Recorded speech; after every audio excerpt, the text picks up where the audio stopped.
Boa noite, doutor Domingos Mantelli. Boa noite, tudo bem? Tudo bem? Tudo Prazer, jóia. seja bem-vindo ao nosso aqui ambiente urológico. Muito obrigada pela sua participação. Quero também agradecer a SBU, principalmente em nome de Karen, doutora Karen Anzol, que fez o convite. É um prazer para mim estar aqui hoje. E quero agradecer a participação do doutor Domingos, que com certeza vai abrilhantar, vai falar com a gente sobre esse tema que é tão interessante, que talvez um pouco renegado no mundo urológico masculino.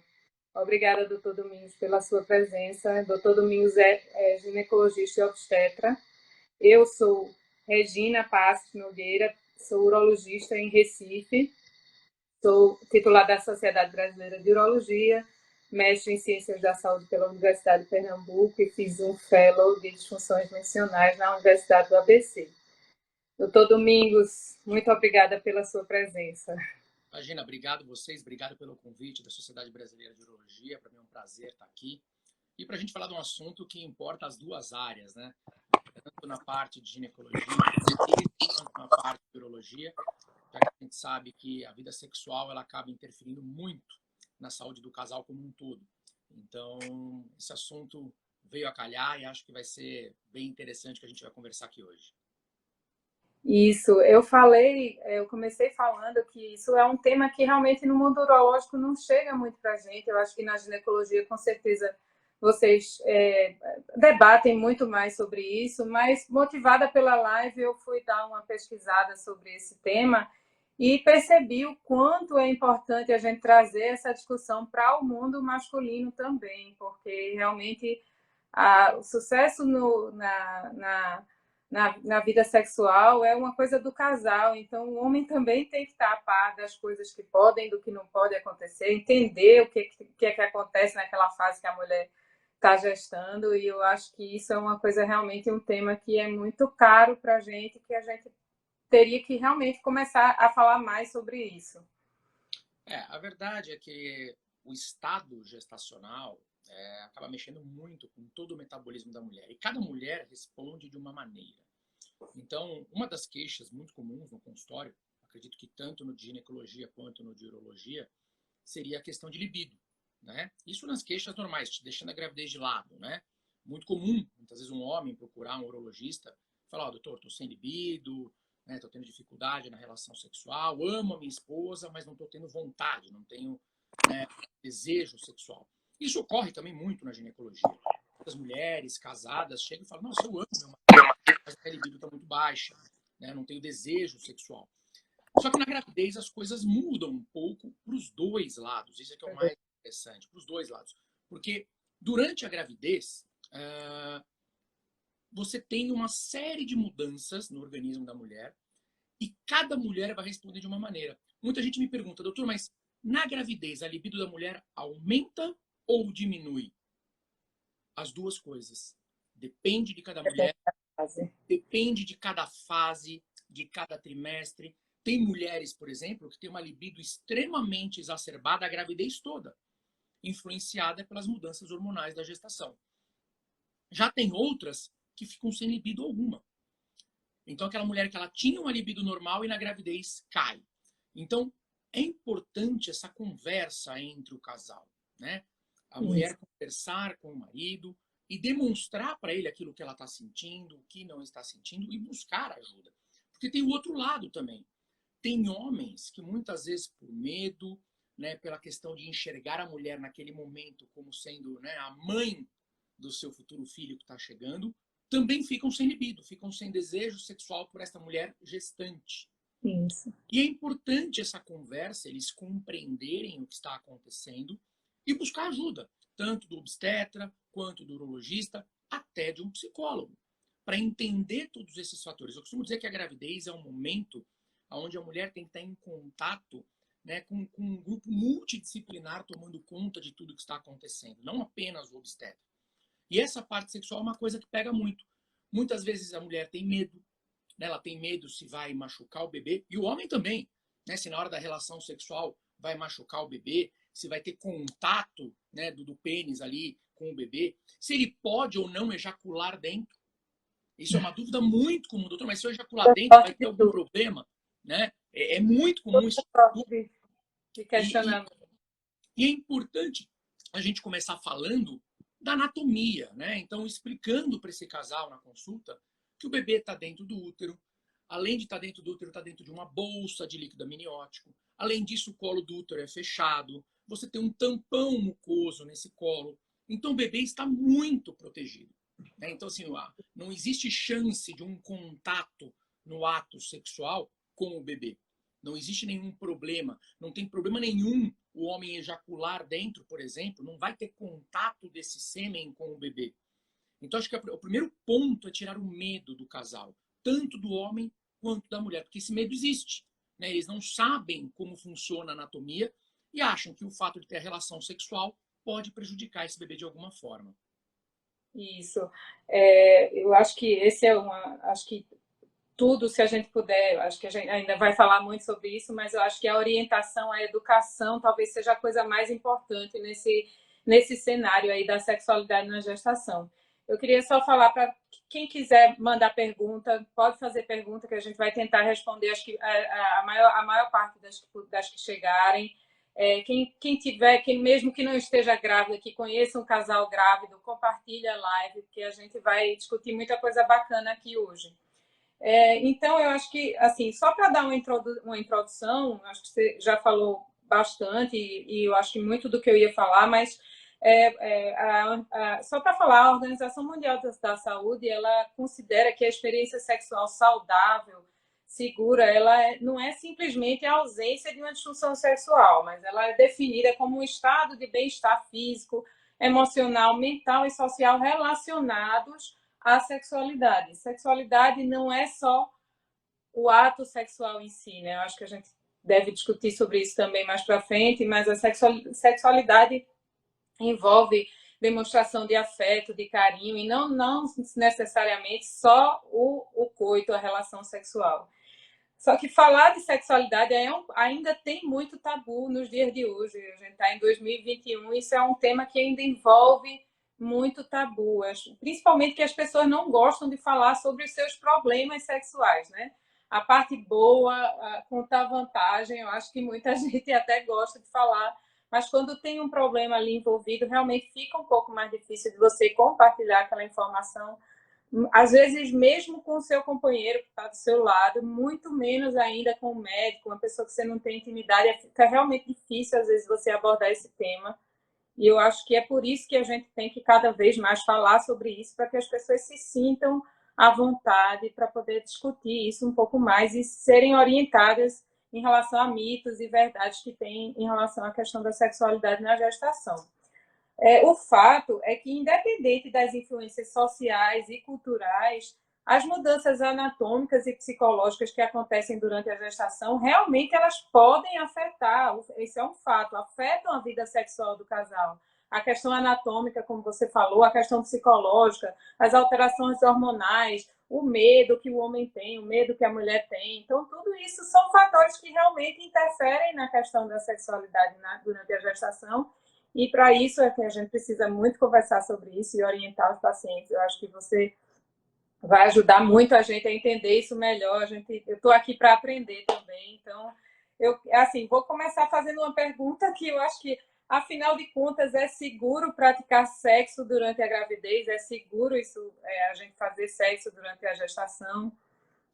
Bom, não somente é seguro, como é indicado, né? É uma coisa que faz bem. A gente só contraindica a relação sexual em alguns casos onde a gestação é de risco, quando há um sangramento vaginal, uma ameaça de abortamento, uma ameaça de um trabalho de parto prematuro, de ruptura de bolsa. Aí sim a relação sexual ela acaba sendo contraindicada. Mas na verdade acaba sendo contraindicada o ato sexual em si. Você bem disse. As pessoas precisam entender que relação sexual não é apenas penetração pênis-vagina. Você tem várias maneiras de ter uma relação sexual, com carícias, preliminares, sexo oral, tem várias coisas que você pode lançar mão, que não necessariamente tem que haver uma penetração.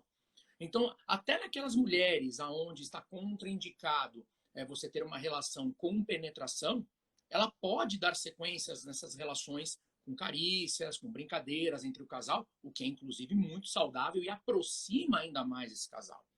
Então, se há libido dos dois lados, mas há alguma contraindicação médica ao coito em si, a gente tem que falar para esse casal, olha, o coito está proibido nesse momento, mas vocês podem brincar de outras maneiras. Né? Existem outras formas de carícias, de prazer, que vão estar liberadas. Agora, via de regra, se é uma gestação normal, tudo evoluindo bem, não tem nenhum fator de risco, nenhum sangramento, nenhuma ameaça de perda gestacional, a relação sexual ela está liberada desde o primeiro dia que se descobre a gravidez. Né? Até porque muita gente fala assim, nossa, doutor, mas o primeiro trimestre eu não deveria evitar ter relações pelos riscos? Aí eu costumo dizer assim, olha, você descobriu a sua gestação, você estava de quantas semanas? Geralmente a mulher descobre, ela está de 4, 5 semanas de gestação. Eu falei, você não vinha tendo relação sexual durante essas 4, 5 semanas? E era início de gravidez. Você concorda que se tivesse algum risco, se não pudesse, já teria acontecido alguma coisa? Ou seja, a relação sexual ela é liberada desde o início. O médico só vai contraindicar se realmente tiver alguma indicação médica para isso, formal. Algo que coloque a gestação em risco. Via de regra, é totalmente liberada e é importante o casal conversar sobre isso. Não só entre eles, mas com o médico, com o obstetra ou com o urologista, com o psicólogo, não importa, para mostrar aquilo que está sentindo. Porque muitas vezes, eu já vi até aqui algumas perguntas interessantes. Ah, doutor, meu marido perdeu a libido e não quis mais ter relação sexual quando descobriu que o filho que a gente estava esperando era uma menina, era do sexo feminino. Porque na cabeça do pai passam milhões de coisas, né? Será que essa criança vai sentir alguma coisa? Será que eu vou estar tendo relação com a minha mulher e a minha filha vai estar sentindo isso, né? Alguma coisa do tipo? Então, acho que o primeiro ponto aqui é esclarecer, como a gente já esclareceu da parte da anatomia, que não tem contato nenhum, não tem problema algum. Pelo contrário, a gente tem que levar em consideração que a mulher gestante, quando ela atinge o orgasmo, ela libera uma série de hormônios, de sensações que aquilo vão correr pelo organismo dela. E, pelo contrário, trazem sensação de bem-estar a ela e, inclusive, ao bebê, que sente todo esse bem-estar materno. Da mesma forma que o estresse, né, o nervosismo, a ansiedade de uma mulher gestante também afeta o bebê, porque a mulher vai estar liberando uma série de hormônios negativos nesse ponto, a liberação de hormônios positivos nesse ponto vai fazer bem.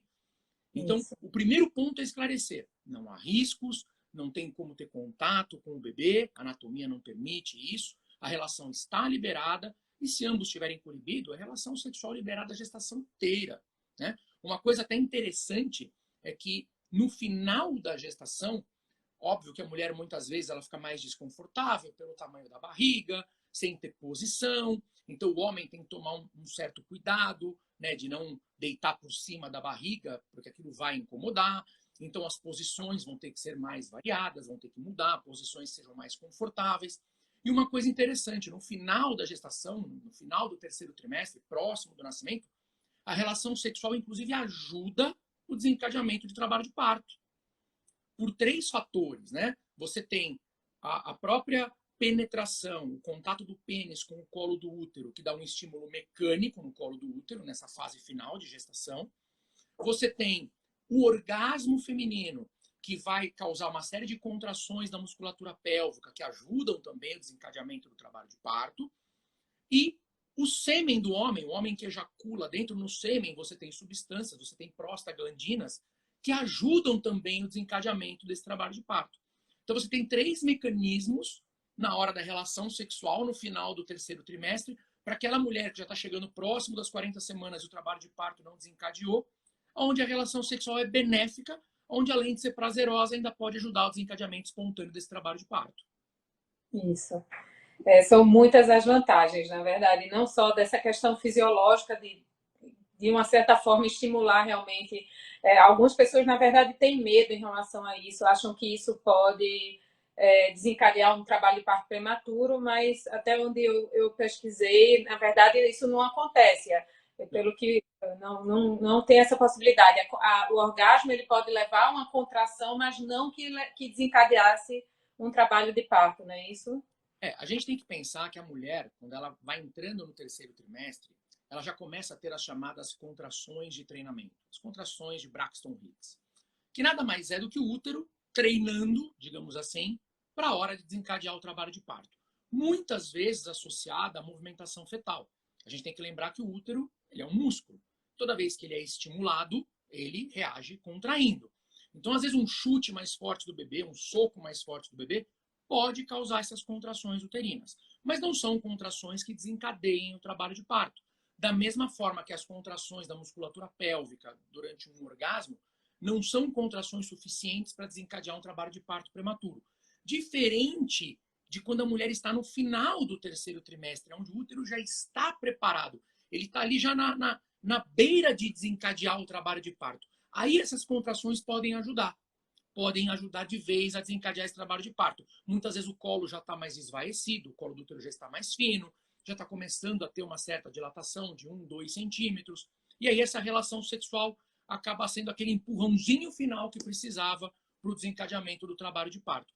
Agora, antes disso, né, prematuramente, não há nada que justifique dizer que a relação sexual vai desencadear um trabalho de parto prematuro.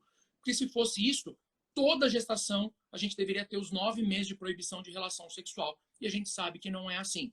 Agora, para aquela mulher que tem algum fator de risco, exemplo, ela fez um ultrassom e no ultrassom ela viu uma diminuição do tamanho do colo uterino. Ela tinha um colo uterino ali de 4 centímetros e foi para 2,5 centímetros, caiu. Opa, pera um pouquinho, essa mulher está de 20 e poucas semanas, o colo diminuiu? Ela é uma séria candidata a um trabalho de parto prematuro. Neste caso, a gente pode sim contraindicar penetração, porque isso pode ajudar o desencadeamento de um trabalho de parto prematuro. Então, se tudo estiver correndo bem, não há por que proibir a relação sexual na gestação. Agora, se a gente, né, os obstetras, na hora que estão avaliando, notarem que tem algo que possa contribuir para desencadear esse trabalho de parto prematuro, aí não somente a relação sexual é contraindicada, mas também qualquer esforço físico, vai ser solicitado um repouso absoluto e assim por diante. Tá, eu queria que você falasse, Domingos, um pouquinho mais sobre o que pode levar, em que situações existe realmente uma contraindicação para a relação sexual, no caso, com penetração. Você podia falar um pouco mais sobre isso? Claro, no primeiro trimestre, né, o maior risco é de abortamento. Então, aquelas mulheres que apresentam algum hematoma subcoriônico ao ultrassom, que apresentam algum tipo de sangramento vaginal, que já apresentam contrações uterinas exacerbadas, cólicas muito intensas.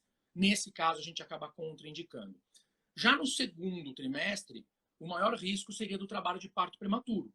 Então, mulheres que têm um esvaecimento do colo uterino, uma diminuição nesse comprimento do colo, ou que tenham alguma patologia que justifique realmente a gente contraindicar a relação sexual. Por exemplo, às vezes uma infecção genital, um corrimento vaginal, que é uma coisa tão comum na gestação, a gente acaba contraindicando, que se ela já está com uma infecção, isso pode piorar ainda mais durante a relação sexual. Riscos quando a mulher ela tem infecções urinárias de repetição, principalmente após a relação sexual. É interessante, inclusive, o marido buscar ajuda com o urologista nesse caso, porque às vezes é a flora peniana que está ali contaminando, e não adianta a gente ficar só tratando a mulher, porque ela acaba recebendo de volta essa flora peniana e acaba dando infecções urinárias de repetição. E a gente sabe que a infecção urinária na gestação pode provocar ruptura prematura das membranas, pode provocar o desencadeamento de um trabalho de parto prematuro, pode desencadear inclusive uma infecção intrauterina, com uma coriomielite e até uma morte fetal. Então, às vezes, uma coisa simples pode desencadear uma coisa muito grande. Às vezes, essa infecção de urina evolui para uma pielonefrite, enfim, a coisa vai crescendo de uma forma muito grande. Então, tem determinadas situações no segundo trimestre que nós, sim, indicamos que a relação sexual com penetração seja suspensa, muitas vezes temporariamente. Só aquele período de tratamento depois pode voltar com a atividade sexual. E já no terceiro trimestre, como já está próximo do nascimento, salvo se ainda for prematuro, né, uma gestação ali de 32, 34 semanas, que a gente já está no terceiro trimestre, mas ainda há prematuridade, nesses casos, se há risco de um trabalho de parto prematuro, a gente mantém essa relação suspensa e chegando ao final da gestação, a gente pode liberar. Uma coisa muito importante que a gente tem que levar em consideração é que, até vi algumas perguntas aqui agora surgindo sobre isso. E quando sangra após a relação sexual? Né? Normalmente, quando sangra após a relação sexual, obviamente que a gente tem que avaliar para ver se esse sangramento é lá de dentro do útero, por algum motivo, algum descolamento de membranas, ou se for no segundo, terceiro trimestre, um descolamento de placenta, ou uma placentação baixa, que também é uma contraindicação à relação sexual, quando a gente tem uma placenta de inserção baixa ali próximo ou até obstruindo o orifício do colo do útero, que aí esse sangramento ele pode ser muito intenso, levando até, muitas vezes, a ter que interromper essa gestação. Mas, muitas vezes, a relação sexual, pelo simples fato do pênis encostar no colo do útero, a gente tem que lembrar que o colo do útero ele é muito friável, ele é muito irrigado nessa fase da gravidez. Durante a gestação, esse colo ele fica muito entumecido. Então, muitas vezes, qualquer coisa que você encoste, ele pode sangrar. Só que vai sangrar da borda externa do colo, não lá de dentro. Se for esse tipo de sangramento, não há problema algum, não traz risco nenhum para a gravidez. Obviamente que o ginecologista obstetra vai avaliar, vai examinar, vai perceber que não é lá de dentro, que é da borda, vai orientar e vai liberar novamente a relação sexual. Mas até que se examine, se chegue no diagnóstico, aí obviamente a gente vai contraindicar, né, a permanência dessa relação sexual. Tem muitas mulheres que engravidam e já tem uma ectopia cervical, já tem um machucadinho ali no colo do útero, já tem uma erosão nesse colo do útero. E aí isso acaba sangrando ainda com mais facilidade. Às vezes mesmo sem relação sexual. A mulher está bem, às vezes faz um exercício a mais em casa, agachou para pegar alguma coisa no chão, aumentou a pressão pélvica ali, pronto. Aquele colo do útero que já tinha um machucado, que já tinha uma ectopia, pode sangrar. Mas isso não é risco para a gestação. É importante a gente avaliar e orientar a paciente disso. Eu tive pacientes já que sangraram a gestação inteira. Eu tive paciente que sangrou do primeiro dia de gestação ao último dia de gestação. Tinha que usar absorvente todos os dias. E ela vinha na clínica periodicamente com medo, fazer ultrassom toda hora, fazer exames toda hora, com medo de ser alguma coisa relacionada à gestação. E na hora que ela entendeu que, na verdade, o que estava sangrando era um machucado que ela tinha no colo do útero, e durante a gestação a gente contraindica fazer aquela cauterização, porque a hora que eu colocar um cautério, né, um elétrico ali, para tirar aquela lesão, cauterizar aquela lesão, eu posso causar aí sim uma contratilidade uterina exacerbada e desencadear um trabalho de parto prematuro, então a gente não indica que seja feito na gravidez, mas ela vai ter que entender que ela vai conviver com aquele sangramento ao longo de toda a gravidez. Né? Então, e é muito difícil para a mulher, né, ter a consciência de que está grávida, está sangrando e aquilo não é risco para a gravidez, que aquilo é uma coisa normal do corpo dela, daquele machucado que ela tem.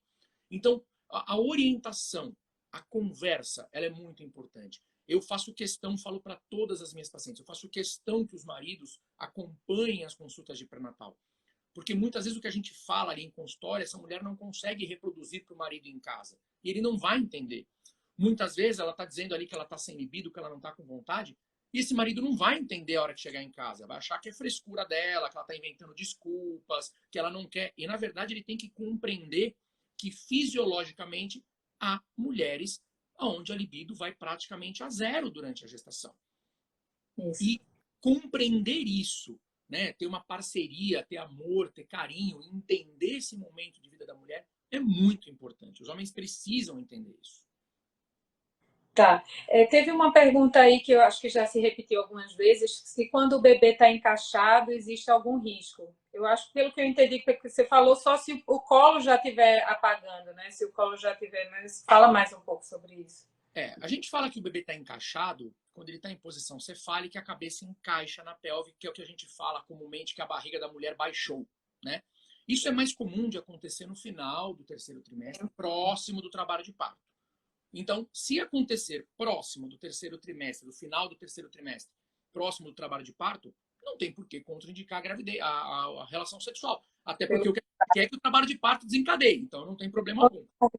Exatamente. Agora, se essa paciente ela tem um bebê mais encaixado, por volta de 32, 34 semanas, o bebê encaixou. Mas espera um pouquinho. Esse colo diminuiu de tamanho, teve uma pequena dilatação, saiu o tampão mucoso?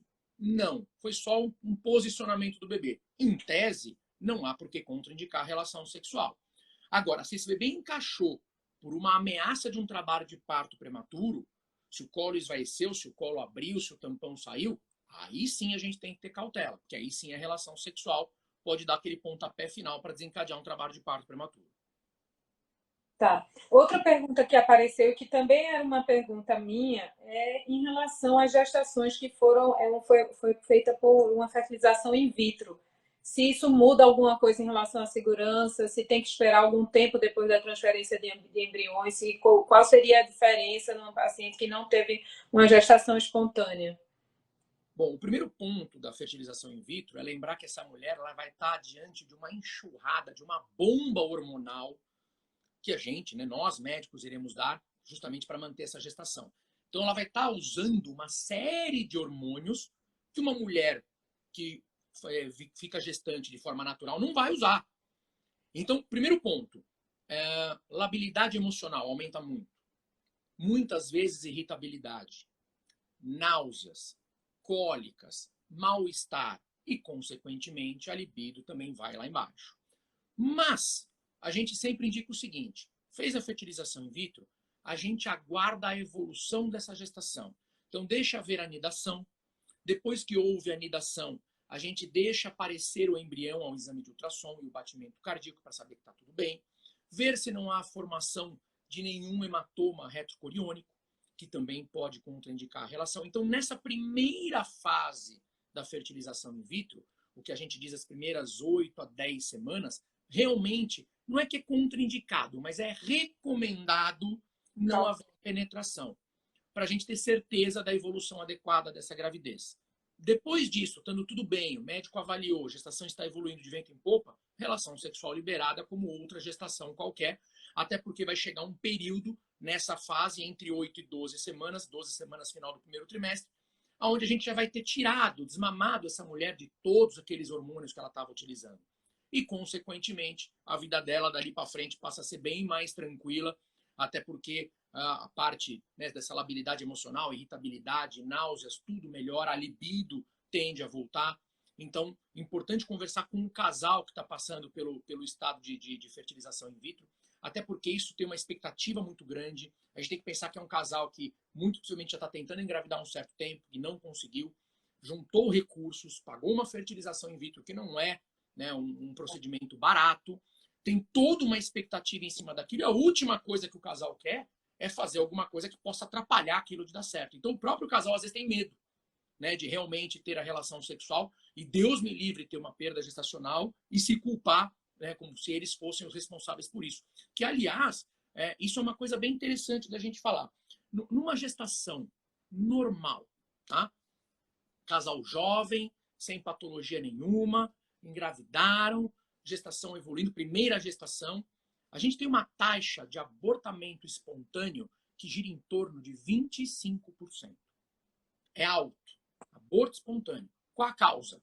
Não se sabe. Muitas vezes pode ser uma imaturidade ali uterina, pode ser uma malformação fetal, alteração genética, tem várias causas, mas nós sabemos que primeira gestação, chance de perda gestacional é de em torno de 25%. Ou seja, de cada 100 mulheres que engravidam pela primeira vez, 25 acabam evoluindo para uma perda espontânea. E é daí que surgem os mitos. Por quê? Se 25% vai perder essa primeira gestação, essa mulher ela pode perder essa gestação nas mais diversas situações. Se ela tiver uma relação sexual e perder logo na sequência, ela fala, perdi porque eu tive relação sexual. Se ela foi para uma academia e na sequência sangrou e perdeu, ó, tá vendo? Perdi porque eu fui na academia. Na verdade, ela iria perder se ela estivesse em casa, deitada no sofá, assistindo televisão. Só que ela vai correlacionar o que ela estava fazendo no momento que houve o sangramento e a perda. E daí surgem os mitos, né? E por isso muitas pessoas acabam contraindicando, ó, primeiro trimestre, não tenha relação sexual, não vá para academia, não coma nada, toma cuidado, é aquele pandemônio, né? Por quê? Porque envolve-se muitos mitos, né? Então, não pode viajar, não pode fazer nada, porque se estiver viajando e abortar, pronto, ó, perdeu porque estava viajando de avião, alguma coisa do tipo. Então, os mitos surgem aí. Então, daí a importância, mais uma vez, de ter esse casal na consulta obstétrica, explicar, mostrar para eles o que pode, o que não pode, o que deve, o que não deve, e em cada fase da gestação, seja para uma gestação de forma natural ou para uma fertilização in vitro. Tá.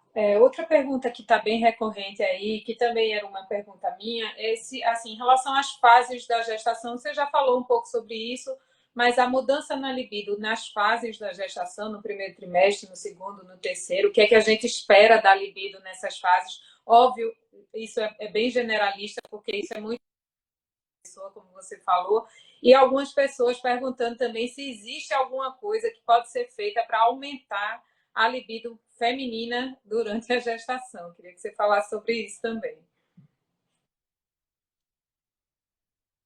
Bom, uma coisa importante é que não há regra.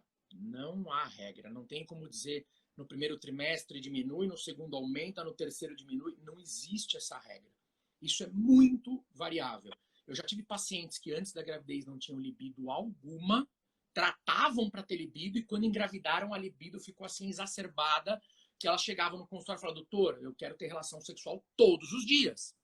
Minha libido está nas alturas. E já tive pacientes que tinham uma libido maravilhosa antes da gestação e falaram, doutor, eu não consigo olhar para o meu marido. Eu não tenho a menor vontade de ter relação sexual. Outras acabam tendo uma libido um pouco menor no primeiro trimestre, depois a libido volta no segundo, depois acaba perdendo no terceiro. Então é muito difícil a gente dizer se na gravidez a libido aumenta ou diminui, porque é muito variável, muito. Vai depender muito de cada mulher. Agora, tem como a gente melhorar essa libido durante a gestação? Claro que sim. Existem sim algumas substâncias, alguns suplementos, inclusive, que são naturais e que estimulam essa melhora da libido. Obviamente que nós não vamos entrar com nada que não possa na gestação, que seja proibitivo, mas existe sim suplementações que ajudam bastante. E também a parte, quando digo de ter uma equipe multidisciplinar, de ter um acompanhamento com psicólogos nessa fase, é muito importante, porque o homem, principalmente, ele vai ter que entender que se ela está com a libido um pouco mais baixa na gestação, tentar entender o motivo. Muitas vezes a mulher está se sentindo feia, ela está se sentindo gorda, né? Então ela se olha no espelho e não gosta, às vezes aparece uma estria, e ela às vezes tem vergonha do marido. Então isso também é importante de ser conversado, porque a libido ela está muito aqui, ela está mais na cabeça do que nos hormônios. Então muitas vezes a mulher não se sente confortável, né, com ganho de peso, com o tamanho da barriga, não se sente bonita, isso vai acabar atrapalhando. Então é importante o marido também compreender esse momento. Entender que se a libido está um pouco mais baixa, ele vai ter que se dedicar mais ali nos elogios, nas carícias, nas preliminares, justamente para que esse fogo possa acender. A mulher é diferente do homem, obviamente. Se a gente for parar para pensar, até em níveis hormonais, o nível de testosterona masculina é em torno de 800, 900 de testosterona. Na mulher, é em torno de 20, 30. Então, só por aí já dá para ter uma ideia de como que é. O homem, ele é muito mais visual, né? Ele se excita muito mais com o visual. Na mulher, muitas vezes, ela precisa ter palavras carinhosas, o homem falar que ela tá bonita, gestante, com a barriga linda, tá com o corpo lindo, caprichar ali nos carinhos, nas preliminares, para que aí sim a relação sexual aconteça. Não é simplesmente chegar, deitar na cama até a relação levantar e ir embora. Né? Como muitas vezes acontece, a gente vê casais se queixando disso, mulheres se queixando disso. Né? Não é só o ato sexual em si. O sexo envolve uma série de fatores. Né?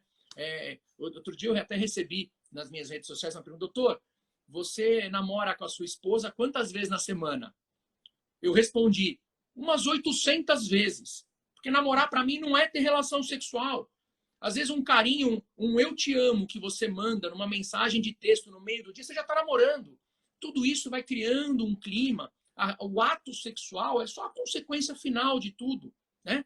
Mas o namorar é você dar um abraço, dar um beijo, fazer um carinho, dizer que ama, que tá bonito. Isso tudo faz parte de namorar. Namorar não é apenas a relação sexual em si, e é isso que as pessoas precisam compreender. Eu acho que você falou é perfeito, assim, eu li muito sobre isso também, o quanto é importante, na verdade, para manter essa chama acesa, como você falou, até mais do que medicação, mais do que qualquer outra coisa, é o homem estar presente, a mulher também se entender como um ser sexual, que é muito comum na gestação a mulher achar que agora ela é mãe, que não seria certo ela querer transar ou querer ter relação sexual. E isso, às vezes, afasta o casal e piora muito, eu acho que a qualidade de vida e a questão da sexualidade na gestação. E eu acho que essa participação masculina e o homem entender isso que você falou, que tem a questão das alterações hormonais e tem as alterações anatômicas, e com isso ele entendendo isso, tentar fazer de um jeito que a mulher não se sinta rejeitada, não se sinta que uma pessoa se sinta, na verdade, desejada, eu acho que interfere muito nessa questão de aumentar a libido feminina também. Eu fiz só para interromper aqui rapidamente, a gente está falando aqui hoje, pessoal, sobre, para quem chegou depois, a gente está falando sobre a vida sexual do casal grávido. Façam perguntas, compartilhem com quem vocês quiserem. Depois a live vai ficar gravada no IGTV do portal da Urologia. Mas, assim, vamos seguindo aqui. Eu fiz uma pesquisazinha sobre as questões das disfunções sexuais masculinas. Eu quis trazer um pouquinho aqui para o meu lado também. Dei uma investigada e encontrei que a prevalência de disfunção sexual masculina durante a gestação foi relatada como 21,3% no primeiro trimestre, 19,3% no segundo trimestre e de 28,3% no terceiro trimestre. Em relação à disfunção sexual do casal em si, eu percebi que tem muito isso no começo da gestação. Talvez um pouco pelas alterações hormonais femininas, que fica muito enjoada, muito preocupada com a segurança da gestação. Isso tende a ter uma piora da atividade sexual nessa fase. Na segunda fase, como a mulher já está mais confiante na gestação e teoricamente, eu li, inclusive, que poderia haver um aumento da libido nesse segundo trimestre. A atividade sexual tende a aumentar e no terceiro trimestre, por conta da barriga grande, às vezes dificuldade de encontrar uma posição que não incomode tanto a mulher e que seja boa para o homem também, tende a diminuir um pouquinho isso. Cai também um pouco a atividade sexual no terceiro trimestre. As disfunções sexuais masculinas mais prevalentes durante a gestação são ejaculação precoce, a poluição noturna, disfunção erétil, diminuição da libido, que isso pode acontecer no homem também, e dificuldade de obter o orgasmo. Eu acho que, de tudo que eu li, eu acho que, na verdade, o fator psicológico é o que afeta muito a parte masculina nesse caso. O homem realmente ele tem medo é muito comum, todos os trabalhos que eu li sobre isso fala sobre o medo do homem de machucar o bebê, o medo de repente de alguma forma bater ou sei lá, perfurar alguma coisa e machucar o bebê. Além disso, tem preocupações também em relação ao mundo novo que está da paternidade, que às vezes na primeira gestação tem que ser um bom pai, tem que cuidar da mulher e do filho, tem que prover. E aí todas aquelas preocupações também afetam psicologicamente o homem e ele pode ter disfunções sexuais que afetam a vida do casal. E outra coisa também que eu acho que talvez você possa falar um pouco mais sobre isso, em relação, você já falou também, na verdade, mas a falta de comunicação, a comunicação entre o homem e a mulher, eu acho que é uma coisa que é muito importante, porque eu li casos de homens que, por exemplo, pararam de procurar a mulher para ter relações sexuais no primeiro trimestre, porque elas estavam mal, estavam enjoadas e não se sentiam dispostas. E aí eu vi relato de paciente que chegou no segundo trimestre, a mulher já estava se sentindo extremamente rejeitada, achava que ele não queria mais nada com ela. Na verdade, ele é que achava que ela não ia querer, porque ela estava enjoada, indisposta. E aí, quando eles finalmente, lá no segundo trimestre, ou seja, aí depois de uns 4, 5 meses de gestação, tiveram uma conversa sobre isso, eles chegaram a um consenso de que foi simplesmente a falta de comunicação.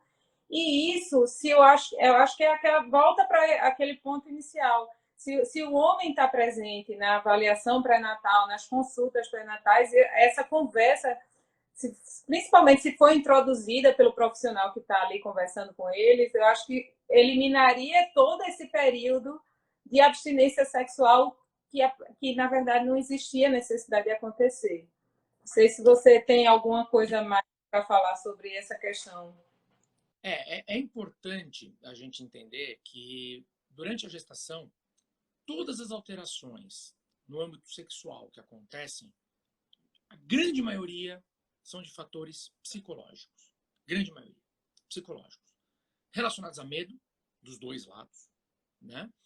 Relacionados a mulher se ver muitas vezes mais como mãe e não mais como esposa. E isso acaba piorando muitas vezes após o nascimento. Então a gente sabe que após o nascimento você vai ter o período ali, né, da quarentena, o resguardo, o puerpério, que dura ali 42 dias, que nesse período realmente não é indicado ter relação sexual, porque o colo do útero ainda está aberto, o útero está voltando ao tamanho normal, o risco de infecção é maior, a mulher está com sangramento, então nessa fase realmente não é indicado. Mas, após isso, é importante o casal voltar a se reconectar. Porque às vezes a mulher está naquela função em casa, se dedicando 24 horas por dia ao recém-nascido, amamentando. Ela está com uma labilidade emocional muito grande, muitas apresentam até aquele quadro de blue puerperal, muitas até entram num quadro de depressão puerperal, devido às oscilações hormonais. Se veem como mãe, tendo que cuidar de um recém-nascido que não nasce com manual de instruções, onde você tem que aprender tudo sozinho. E, em contrapartida, ela tem um marido que está saindo de manhã para trabalhar, está voltando à noite, está levando uma vida relativamente normal, e que chega em casa, muitas vezes vai buscar a sua esposa, e não a mãe dos seus filhos. E isso acaba gerando um conflito muito grande.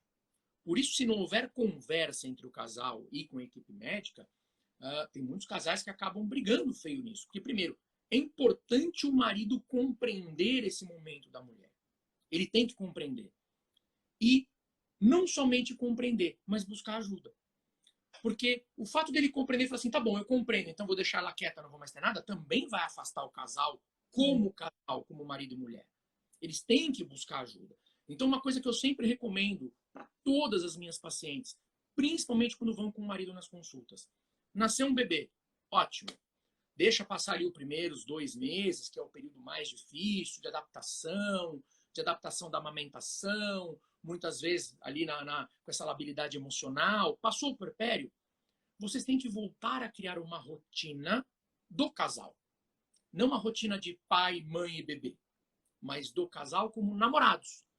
Então, programar, por exemplo, uma vez por semana a gente vai deixar o bebê com a mãe, né, na verdade com a avó, né, para tomar conta, ou quem tiver babá com uma babá, alguma coisa do tipo, e de repente o casal sair para jantar, para conversar, para namorar, ou mesmo em casa, com o bebê dormiu, monta uma mesa bonita, se arruma, não é só porque está em casa que você não vai se arrumar, você se arruma para você, se arruma para o seu parceiro, o homem, mesma coisa, sentam juntos na mesa, namorem, batam papo.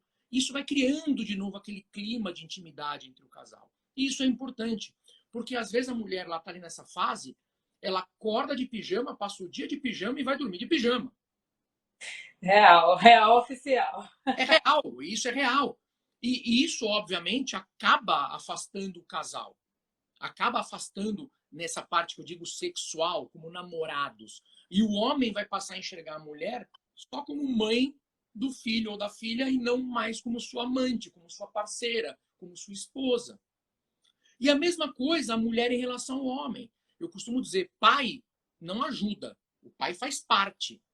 O pai precisa cuidar do bebê junto com a mãe, principalmente nos momentos que estão em casa.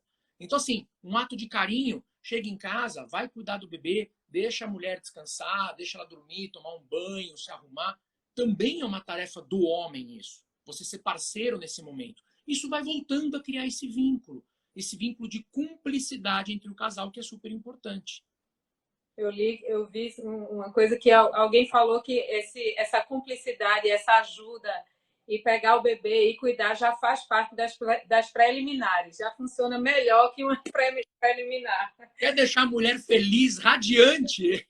Você tá junto ali cuidando do seu filho junto com ela. Vai ser fantástico, vai ajudar demais.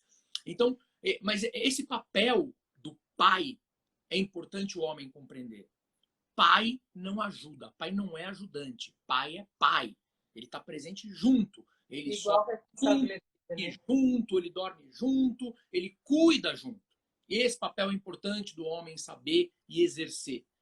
Porque isso vai voltando a criar essa cumplicidade. Porque senão, o que a gente mais vê é a cena o seguinte, é isso que eu falei da mulher acordar de pijama, passar o dia de pijama, vai dormir de pijama, mal consegue ir no banheiro, tá ali com olheira, morrendo de sono, cansada, amamentando. O homem sai de manhã para trabalhar e volta à noite e tá todo entusiasmado, todo feliz da vida. E a mulher tá ali né, cansada, se arrastando e tudo mais. Então, é importante o casal conversar. É importante você ter esse contato de novo, esse entrosamento novamente. E vocês terem momentos de marido e mulher, não de pai, mãe e filho. Esses momentos são importantes. Uma coisa que a gente criou, óbvio, agora com a pandemia ficou mais difícil, a gente acabou abolindo na pandemia, mas eu e minha esposa, eu tenho uma filha que vai fazer 7 anos agora e tenho uma de 4. E desde quando elas nasceram, a gente sempre brincava. A gente tinha a nossa sexta-feira do namoro. Então, fazia chuva ou fazia sol. Sexta-feira era o dia da gente sair pra só os dois. Deixava nossas filhas com a minha sogra, tomando conta, e ó, vamos jantar. Saía, papeava sobre outras coisas, dava risada, né? Às vezes bebia alguma coisa, tomava um vinho, se divertia, namorava. Você volta renovado. Porque você está indo como um casal, não mais como pai e mãe. E isso é importante da gente definir. Não é porque nasceu um pai e nasceu uma mãe que morreu um marido e morreu uma esposa. Muito pelo contrário. Essa cumplicidade tem que ser ainda maior. Isso. Eu acho que a gente já está terminando, assim, nosso tempo já está perto de acabar, mas assim, eu acho que é importante a gente falar isso que você também já comentou, Domingos, mas eu acho que é importante saber que às vezes você precisa de uma ajuda profissional para você tentar reativar essa chama, como você falou. Algumas pessoas, independente de tentar fazer essa rotina do namoro, tal dia da semana, não conseguem realmente reativar o casal como marido e mulher e só se entende realmente. Às vezes a mulher só se entende como mãe e em algumas vezes o homem entende como faz uma situação de santificação daquela mulher, que ela parou de ser a mulher e agora ela é só a mãe do filho dele. E E aí, ele pecado. é Você como um topa bloqueio. filho, né? Pois é. E aí eu acho que nesses casos é importante que as pessoas saibam que às vezes você precisa de ajuda profissional, precisa procurar uma terapia de casal, que às vezes nem é uma coisa do outro mundo, que você rapidamente, com a conversa, você entender a expectativa de um e do outro, você consegue reverter essa situação. E uma coisa importante, você falou assim, às vezes precisa, eu acho que ajuda profissional é sempre, né? Principalmente essa mulher que acabou de parir, que ela ainda continua indo no ginecologista, conversar com ele, se abrir, dizer o que está acontecendo, o que está sentindo, para que o médico possa orientar, inclusive indicar, se for necessário, uma psicoterapia, uma terapia de casal. Às vezes uma pessoa olhando de fora, ela consegue enxergar e te mostrar coisas que você dentro do problema não enxerga. Não adianta. Verdade. Você tem que ter um foco vindo de fora para te mostrar, olha, está acontecendo isso, isso e isso.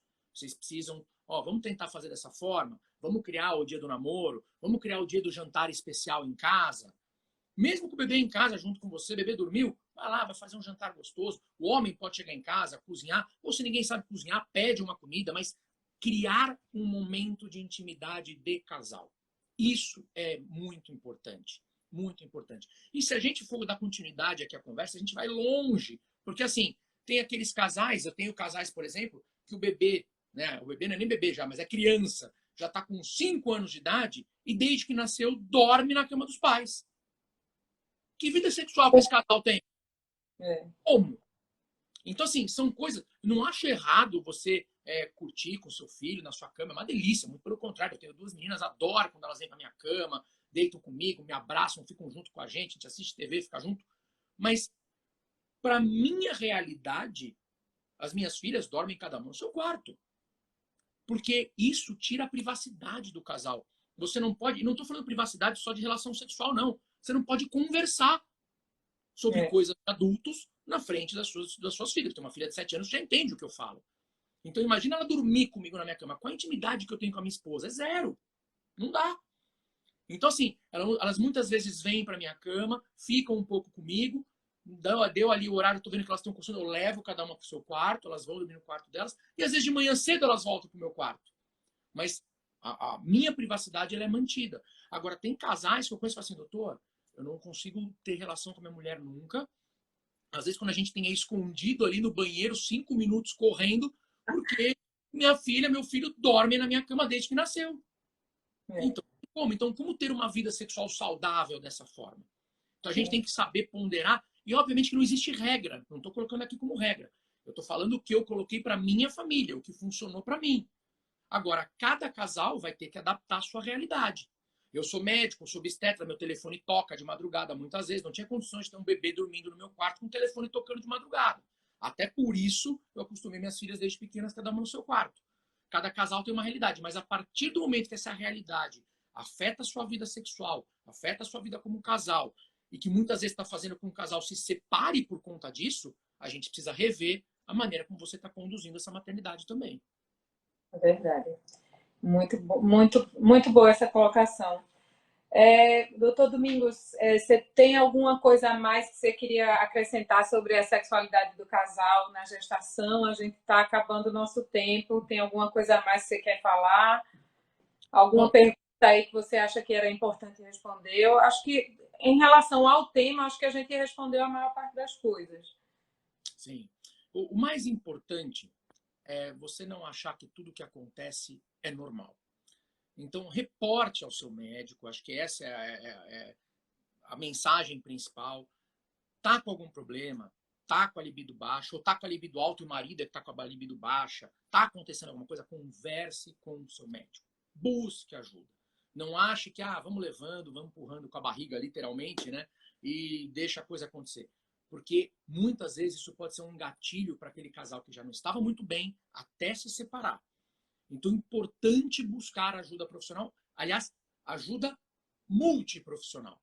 Isso é o mais importante. A gente tem ali o médico obstetra, você tem o urologista, você tem o psicólogo, você tem o nutricionista, você tem uma série de profissionais que estão ali aptos a poder te ajudar nesta fase. Então, busque ajuda. Tem solução. É uma fase que, se a gente souber como passar por essa fase da melhor maneira, vai ser a melhor experiência da sua vida. Com certeza. Domingos, muito obrigada. Foi maravilhoso. Um prazer imenso conversar com você. Uma conversa que correu fácil. Nem imaginava que a gente fosse conseguir chegar nos 55 minutos, mas passou rápido. Muito Passa. obrigada. O tema é bom, o tema é importante, é um tema vasto, né, que envolve as duas áreas, então me sinto honrado de ter sido convidado por vocês aqui mais uma vez para estar falando sobre esse assunto e fico à disposição quando precisarem, quiserem marcar relacionados a outros temas também, até temas incomuns, vamos falar aí de infecção urinária de repetição, né, temos muitas coisas em comum aí que a gente pode falar. Um assunto bem interessante, por exemplo, a gente falar de infertilidade conjugal, que a gente sabe que metade das causas de infertilidade são de fatores masculinos, então interessante a gente fazer essa troca. Acho que é um tema bem legal que as pessoas iam gostar bastante. Então os temas são muito vastos, bem gostoso a gente conversar sobre isso. E o mais importante de tudo, estamos aqui agora quase 9 horas da noite orientando uma série de pessoas e entendendo que é normal ter relação sexual na gravidez e se alguma disfunção acontecer, busque ajuda, né? Não deixa Deus dará, não deixa a coisa degringolar, porque não é porque está nascendo um pai e uma mãe que tem que morrer um marido e uma esposa. Isso, muito bem. Muito obrigada, pessoal. A live vai ficar gravada no IGTV do Portal da Urologia. E se vocês tiverem outras dúvidas, vocês podem deixar nos comentários do Portal da Urologia, que a gente puder, a gente vai tentar responder, tá bom? Relacionados a esse tema, a gente vai tentar responder na medida do possível. Muito obrigada a todos que participaram, muito obrigada, Domingos, muito obrigada, SBU, pelo convite e até uma próxima. Uma boa noite para vocês. Obrigado, gente. Um beijo grande para vocês. Uma ótima noite.